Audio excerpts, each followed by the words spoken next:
Welcome back to Fracta Pro's podcasts. In recent weeks, we stepped into the podcast arena with business process optimization topics, and those recordings can be found on my website at www.fractaprollc.com under the podcast menu. And starting today and for the next 4 weeks, I am joined by client strategy and customer success guru, Ann Henderson. For more than 15 years, Ann has spearheaded corporate strategy and product delivery through beta product testing and rollout, corporate growth mode, and expansion into new industry verticals. She is absolutely fantastic at herding cats, or leading people, projects, and clients. And importantly, Ann brings order to chaos and is a skilled team member and people developer. I have witnessed firsthand the talent she brings to any table, and I'm thrilled to have her join me over the next 4 weeks where she will share her insights on customer success. Specifically, she'll get into the details of sales, successful onboarding, support and resources, relationships and client renewals. Ann Henderson, it is a pleasure. Welcome, and we're glad to have you here. Thank you so much, Brian DeShazer. It's so good to be here. So good to work with you again on these particular projects. So I'm absolutely thrilled. So me too. So you bring quite a bit of experience to the table, and with regard to customer success, I've seen what you can do, and so the sales process is I think one of the most important processes where the relationship begins, right, long before they're ever a client. So why don't you just share with us your insights on customer success and how it starts from the very first contact at the start of the sales process? Yeah.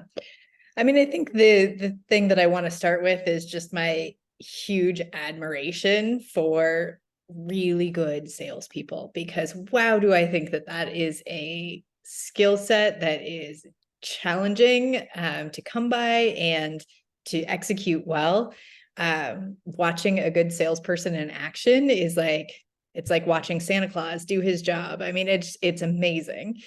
But essentially, the critical piece about sales is that by signing a contract with a client, you are delegating the company's resources, people, product, time, for the next several years of your engagement. And so really making sure that you're investing that time, resources, et cetera, in the right clients is going to make or break where the company spends their time over the next couple of years. It's not just a transactional client gives you money. Of course, that's what we're after. Ideally, you've got to make some money, make things profitable, but making sure that you are finding the clients that are going to give you money for the services and products that you provide, while also not requiring a lot of new feature functionality that is specific to them, or a lot of hand-holding, or just a lot of time and maintenance from client-facing resources is also a critical piece of making sure that client is a profitable engagement for the company. Absolutely. Absolutely. So, in terms of the company alignment and the sales goals, I know that that's also another important topic. So why don't you tell us a little bit about, what that alignment looks like and what can happen when there's misalignment? Yeah. So I think the entire company needs to be on board with sales goals. So in the early stages of a company, is it that you want to get users using the system? Awesome. Is it later that you want to get, you want to build up profitability? Is it that you want to go after a certain number of clients to get a foothold in the market? What is it as a company that you agree to from a product perspective, from a support perspective, from a sales perspective, that's going to determine success? Because how you support those types of clients based on that goal is going to require potentially different resources or different strategies. But everybody needs to agree that this is the strategy that we are going after to build our business. But that early alignment, you ideally, of course, want to find profitable clients. You want to have users. Maybe you want to go in and test new markets.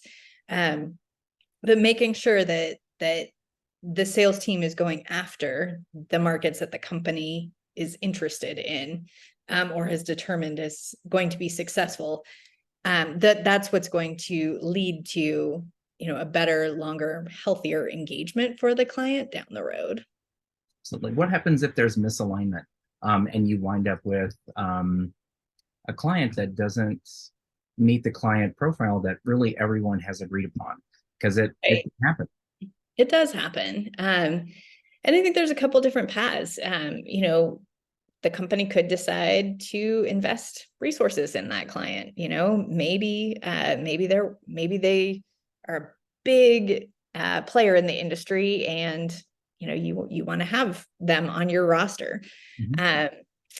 But I think the biggest thing is, a client that is outside of what you can support or manage is going to take additional resources. They're going to require additional product features that maybe aren't on the product roadmap. So how, do you take other features off? When you look at the client health and profitability, what is it taking to support them? Are they are they such heavy users of services that, you've got one relationship manager who's spending 90% of their time at the expense of other clients on their roster? There's always going to be some level of kind of recalibration for if the client is a fit or not. And ideally, the business needs to identify clients who maybe aren't a fit and have a good, clear conversation about, do we invest the resources in keeping them and why? And we all agree on this. Or do we, sever this relationship because we're not a good fit and we won't be a good fit and we don't want to put the resources into being a good fit for this customer. And again, neither situation is particularly awesome. So to the extent that you can identify who those types of clients are going to be early and avoid them, that helps, because you haven't spent time and resources going through contracting and onboarding and supporting them, only to find out later that they aren't a good fit. Absolutely. You bring up another good point. When the two companies are talking, right? You've got the potential client and you've got, the company talking, and it's generally folks at a much higher level, right? And they're talking about what their needs are and what can be provided.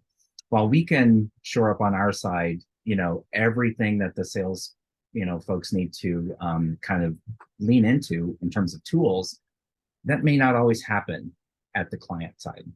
Mm-hmm. So what can our team do to help ensure that we have a good client profile?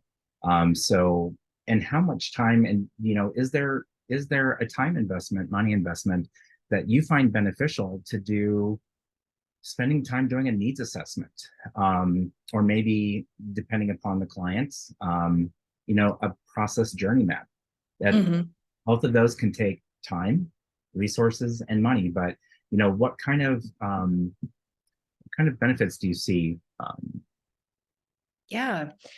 So I think from a kind of identifying the ideal client, it's a deeply important conversation for several departments in the company to have. Of course, marketing is driving a lot of the market analysis, right? Who's out there? Who's the potential funnel? Start of the funnel. What does that look like? And then the sales team should really be tracking and finding out from that funnel, like, who's making it through pretty quickly. What are the common features and functionalities to kind of make that sales timeline, getting to contract quicker.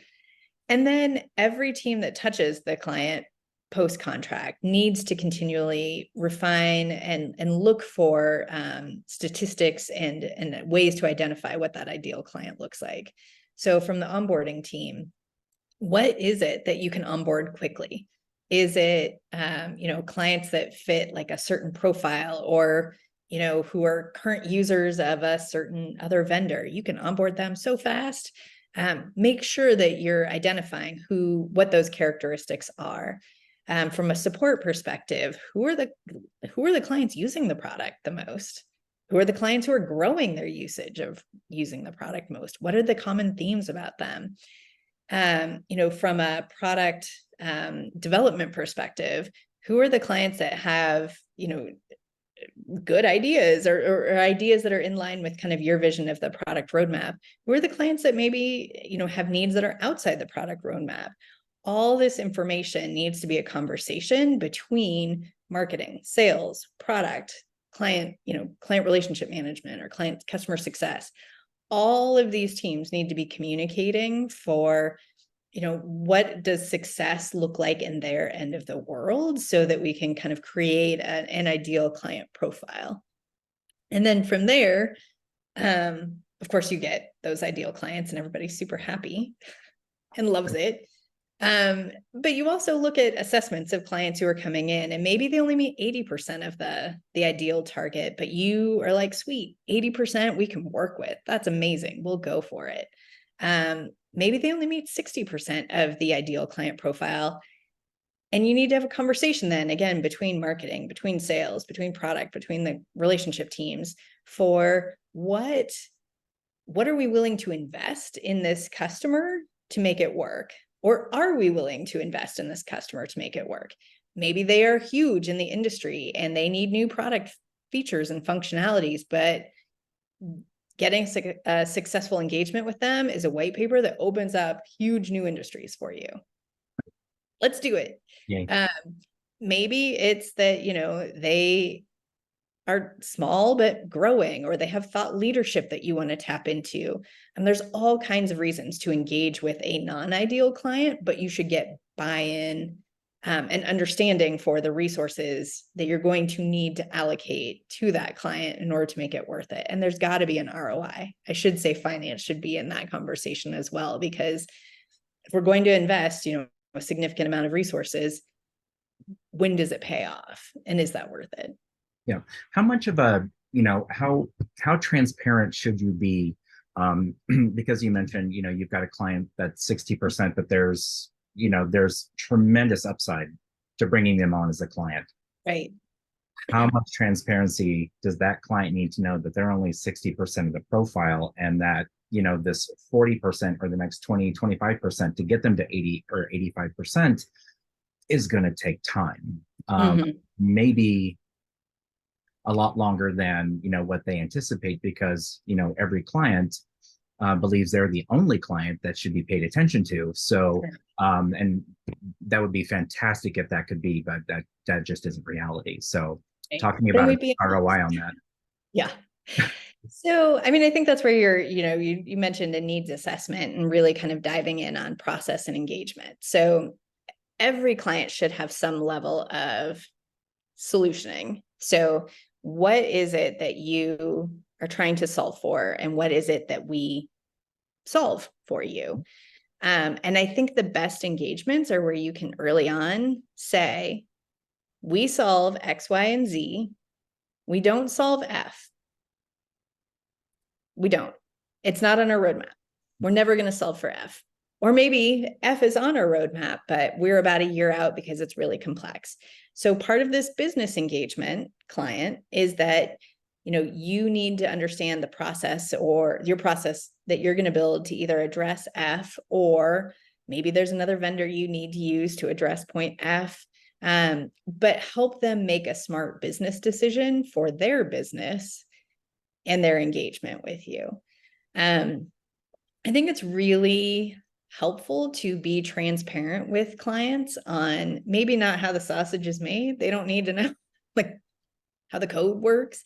But they do need to understand timelines. They do need to understand solution, capacity and what will solve their problems, because the last thing you want to do is have spent all this time and effort getting a contract, getting a client live, going live, and falling flat on your face.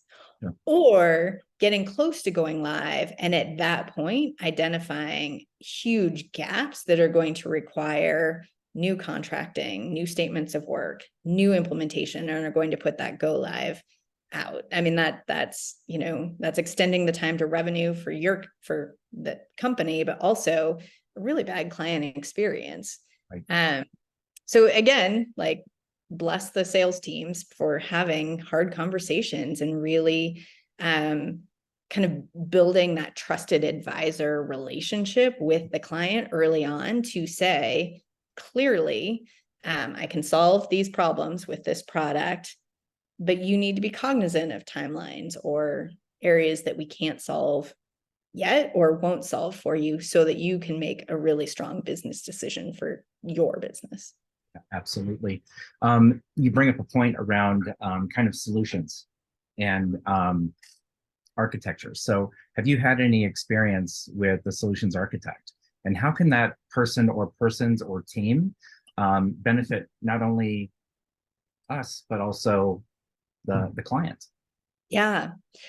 So I've worked in a couple of different models. One where we would kind of have that solutions architect role be an early introduction to the relationship management team. So part of the relationship manager's day-to-day business was to be pulled into early sales calls for demos to help solution the ultimate product offering that we would give. Alternately, I've worked for companies where that role was kind of an operations architecture role within the sales team. But in both cases, it was that there was a person who was assigned to deeply know the product, deeply know the product roadmap, and to be dazzling in front of clients, of course, but to really help support the sales team with identifying the appropriate products to add to the contract with the client. For sales teams, getting your foot in the door is like an insane skill set that, like, I love salespeople who are like, oh, no is just the start of the conversation. Okay, wow, that's amazing. Building relationships with executives, amazing amount of skill set, right? Obviously, those sales folks should know enough about the product and the solution and be able to talk about the company, but knowing the ins and outs of how the product works. Maybe you have a unicorn that can do it all, but really kind of building in those two pieces to support each other is one of the ways that you can help get a contract signed and get it signed for the right solution for the client. Perfect. You bring up the next topic, which is a fantastic segue right into it, around kind of the warm handoff between sales to the implementation team, and then kind of beginning the onboarding. I know onboarding we'll talk about next week, but right. Another critical piece is that handoff, because one misstep and it can get ugly early, and we don't want that. So what are your thoughts on that warm handoff? Yeah, I mean, the handoff is so critical, right? And sometimes that handoff can take a chunk of time.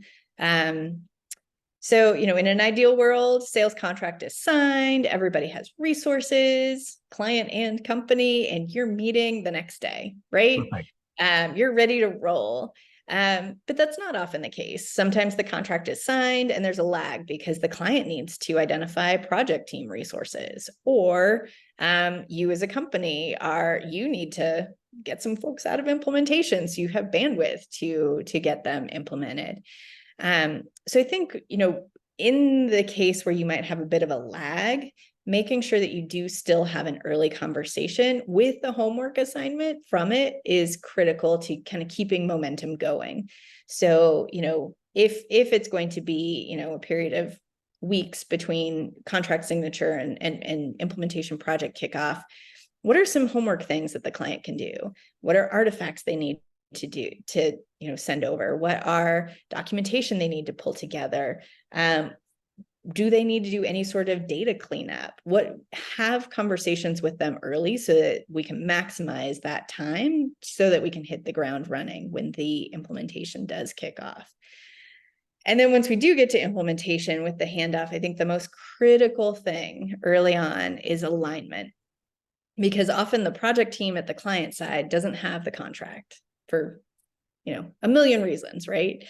The CEO or as an executive has signed it, And then the project team is tasked with executing the project. And there could be a bit of a game of telephone between what the CEO thinks they signed and then what the project team thinks they need. So having kind of from your company side, the sales and the implementation team, and then from the client side, the executive or the executive sponsor and the project team all on the same page to have an early conversation about project scope is critical. What's in scope, what's out of scope. And I guarantee that something will come in that's like either not needed or needed that's not in there. And is a really good opportunity to kind of reset, is there a change order needed or an adjustment to the statement of work? Get that done early, because if you wait, it causes delays to project launch, to project implementation. It drags things out. And our goal here is to move pretty quickly to get to revenue for your company and then problem solving for your client. Absolutely. Just an interesting point you bring up, that it triggered just another question in my head, and of course it did, right? So in a perfect world, contract is signed, everything's moving swimmingly. But only, we talked a little bit about transparency on the client side, bringing on our product or service, whatever that looks like, can have a material impact to the organization. What can, and they're not ready to have that conversation yet. And all the conversations that they've had have been discreet. And there are only select people inside of the organization that knows all of this conversation is being had, and there's a contract signed. And so you're trying to move the project along, you're assigning homework that isn't going to get done because no one else has been assigned at the client side because they haven't had a conversation. And so that can wind up in a misalignment, of course, in the agreement. But, what can people do? Because that's going to happen. Software service, right. It's going to happen. What can people do to have those kinds of conversations in order to ensure that the agreement that's being signed and the services that are being offered and agreed upon, and whatever the case may be, the product, the service, the both, really meets the needs? Because you could have this high level conversation over here without all of the necessary pieces and parts, and wind up at the start of implementation and it's a complete misalignment. So what can they do to be successful when they're not ready to have that conversation yet? Right. I mean, I think that the most important thing, again, is transparency. And I would lean on my sales team to help deliver this message, like making sure that they've identified, okay, the client for good reason is not talking about this internally, that they've identified, and pass that information along, right? So that nobody's surprised, from downstream handoffs. But also is kind of having conversations with the client at that point of, I believe that there are things we are going to discover as we go through the engagement. If we're not going through an extensive interview process for or process documentation pre-sales, and we're going to push that work to a future state, please be aware that we could identify post-contract some misalignments that we're here to help you solve. Sure. But it could be that we're not ending up with the most perfect recommendation. We're ending up with a recommendation based on the information that we know right now, and that could change. And I think that's a completely fair expectation to set on both sides, right? Like we're putting forth the best thing we know based on what we have at our fingertips right now, and we will learn more and we will adjust from that. And if both companies are happy with that path, you can set yourselves up for success and having the right kind of conversations as people are brought on. If it's expected from the client that like, nope, this is it, we're not making any changes, that's going to cause a lot of internal conflict for the client during implementation. because we are going to learn new things as we bring in more people. And if we're really rigid, it doesn't allow for some of the flexibility and ability to bring their people along to the vision that we're trying to execute against. Absolutely. The other scenario that comes to mind is, there's, and this is kind of the last topic, but, between contract execution and implementation kickoff, there can be an extended amount of time. That's, we don't hope that to be the case, but it can be. If you're implementing other clients and you need to free up resources, the client's still working on resources on their end as well. So a couple of questions here. One is, how do you maintain a good relationship with the client when they're waiting to start the implementation process? And then I'm going to throw a wrench in. The executives and the people at the client side change.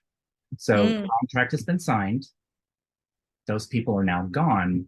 Implementation is going to kick off with an entirely new set of people that may not support the product or the service that you're offering.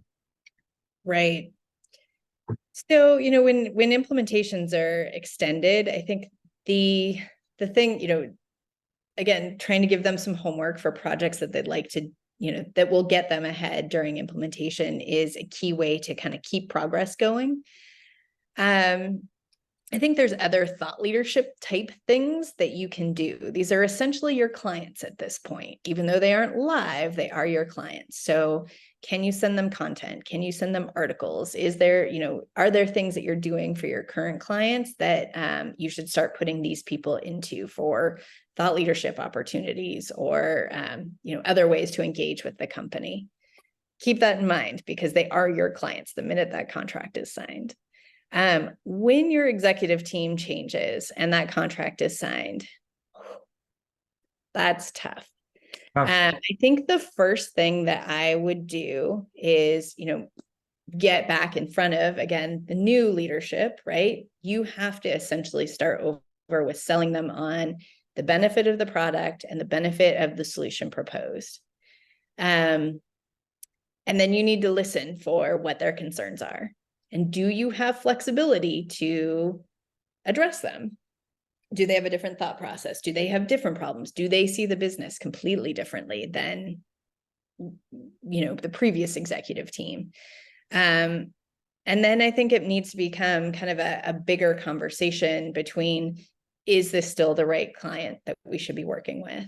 Are we still aligned? Is there a way to make sure that we're aligned? Are there adjustments or change orders that we can put together to address this new executive's thinking or thought process?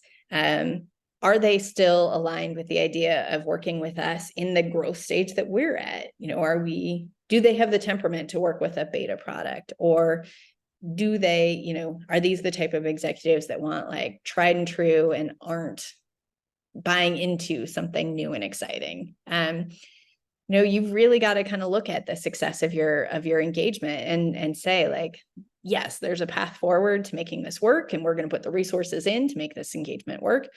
Or maybe you now know something differently about the client engagement, and ideally you still want to keep that client. That was probably a very long sales process to get there. The ideal outcome is to make it work, but you now have new information about who this client is and what they're engaging in. And then that's something that, again, needs to go back into that feedback loop about, are we going to be successful here? Absolutely. So it sounds like if I were to wrap up today's, kind of key points in conversation, it would be, it just as it pertains to the sales process before we get into, the other topics next week and the week after, is clear, open, honest, transparent communication, dialogue, however you want to frame it, needs to go back and forth. And while it is always great to say yes, sometimes it is okay to say no. Oh, I feel like I want a t-shirt that says that now. Well, it's okay to say no. It's okay to say no. Love it. Yeah. Is that a fair I think so. Yeah, you really need to assess and be clear on your communication and assessment of where this relationship is going to be and does it align with the company needs. Absolutely. Well, thank you, Anne. What a great start to this series. I'm going to go out on a limb here and say that was so fetch. This concludes today's episode, Sales as Part of the Client Strategy and Customer Success. In our next episode, we will continue our exploration of another vital aspect of successful onboarding. Until then, remember, open, honest, and clear, transparent communication and dialogue between you and your potential client is just one key area for success. Be sure to tune in for more valuable insights and practical strategies to unlock efficiencies and unleash growth. Again, I'm Brian DeShazer, your host and founder of FractaPro, where we work with you to develop flexible and scalable executive solutions without the need for a full-time commitment. Reach out with any questions about the services we offer. And if you have any constructive comments or suggestions, please don't hesitate to share them. If you have any questions for Anne, reach out to her directly. You can find her on LinkedIn. Thank you for listening, and we will see you next week.